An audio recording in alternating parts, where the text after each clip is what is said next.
We all have things we regret in life. So the concept of turning back time is an inviting one.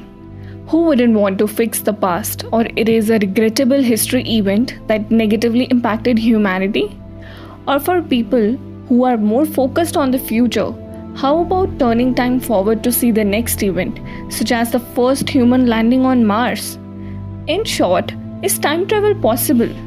Today, we amateur astronomers of TAS begin our podcast on one of the most fascinating topics, time travel.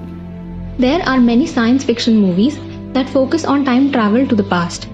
Back to the Future is the cornerstone in the introduction of time travel in mainstream media.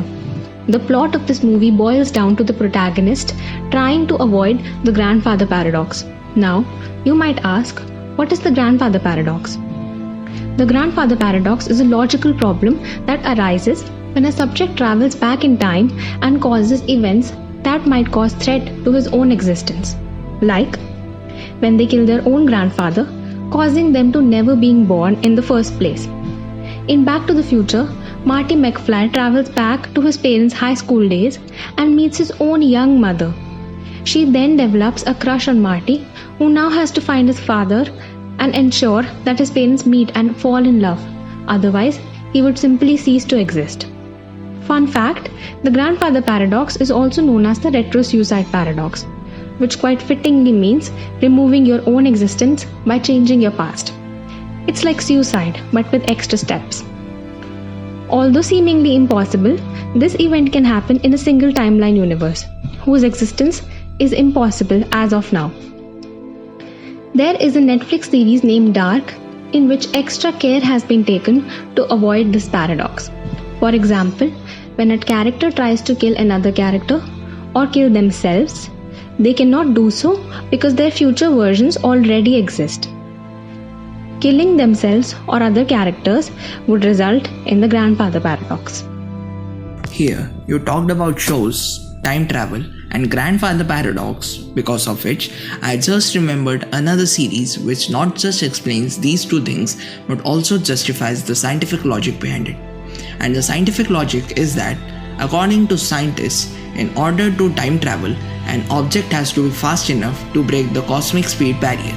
That is, it has to be faster than the speed of light. And this is the exact concept which is used by the DC Comics character, The Flash.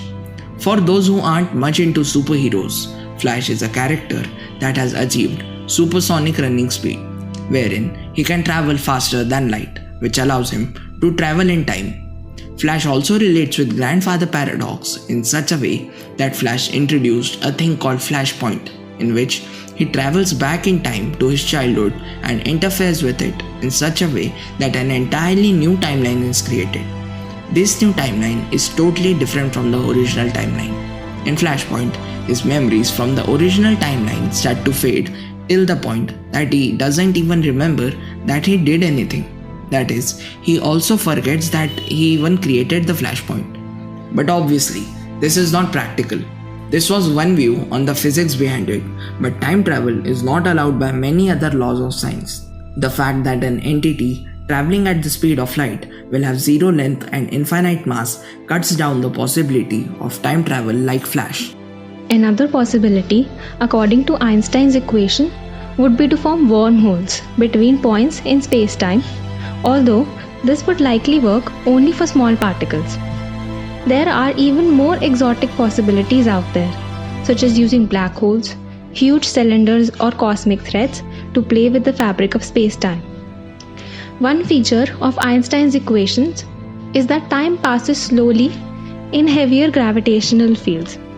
So, on a planet orbiting close to a black hole, a clock ticks much more slowly than on a spaceship orbiting farther away.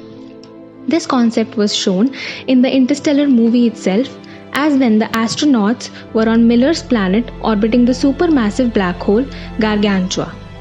7 years on Earth were equivalent to 1 day on that planet. Wow, this was really an overwhelming discussion, starting from grandfather paradox, paradoxes in dark, and then moving to Einstein's equations, covering various aspects of speed of light and black holes. Here we are. There was a time when these revolutionary inventions on Earth and unveiling of the great mysteries of universe seemed impossible. But time proved that nothing is impossible. So with belief in power of universe in our hearts, let's conclude our podcast. Stay tuned for more interesting topics to come. Till then, stay curious.